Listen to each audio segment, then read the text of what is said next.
So I was so rudely interrupted by the fact that I guess recording time is limited to 30 minutes. I didn't know that. I didn't really even expect to go that long for this section, but well, apparently I will go longer than 30 minutes. So here's part two. Not sure exactly where I left off because I was mid-sentence, or maybe a couple sentences past when I realized it cut me off. Anyways, we're working on example 6 where we have y is equal to x minus 2 and x is equal to y squared. And we're trying to find the area of the region bounded between these two curves. And I was trying to explain that if we did this in terms of slicing with rectangles in this direction, I don't always have the same top function or the same bottom function. Because, actually I do always have the same top function, but I don't always have the same bottom function. In other words, depending on where I slice the rectangle, I may have one function minus some other function to get the height. And on some different interval, I may have a different top minus bottom in order to get the height. And so the problem is, if I do it this way, I have to set it up with two different integrals. And I would do that around this point right here. I would set up two separate intervals from 0 to this point, and then from this point to the end, and then write my two separate integrals using the appropriate top minus bottom functions. But I don't want to do that. I want to try to get this done with one integral. Now, in reality, as we saw with some of the earlier examples, it's not always possible to get the work done with one integral. And so don't get caught on trying to always get it done in one integral. But if you can, it's a good idea to do so.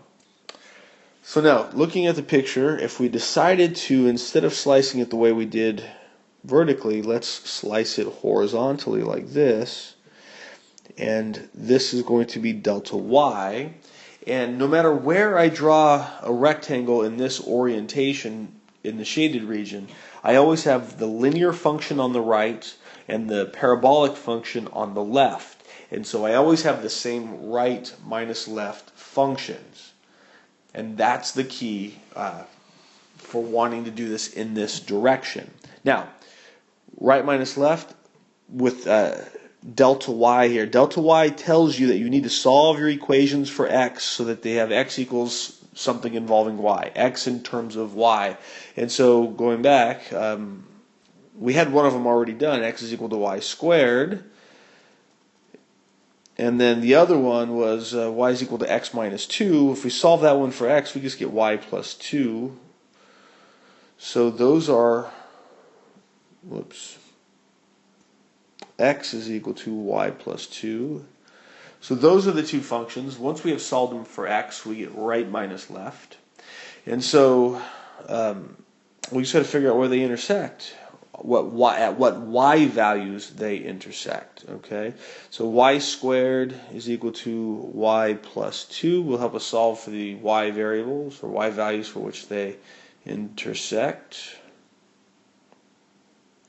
And so we get y squared minus y minus 2 is equal to 0, and then when we factor we get y minus 2, y plus 1.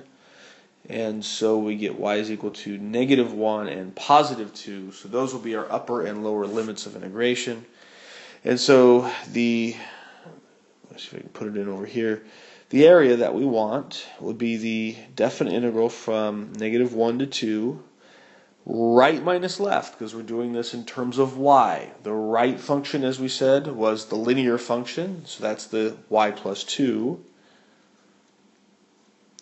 minus y squared, being the function that's on the left. dy, don't forget your dy. And so here is the area bounded between those two curves. Well, there's the end of the video, or the end of the lesson. Go practice. Open up your textbook to this section, look at some of the examples they gave you in the book, and then just try a few more out. Make sure you're comfortable with this. We're going to build off of some of the concepts in here in section 6.2, which is going to take us a little bit more time. If you really want to be the best student in class, go ahead and take a look and read your book for section 6.2. Read ahead so that you come in with already some foundational knowledge, and then you can wow your friends and say, hey, I actually know some of this stuff. All right, go study.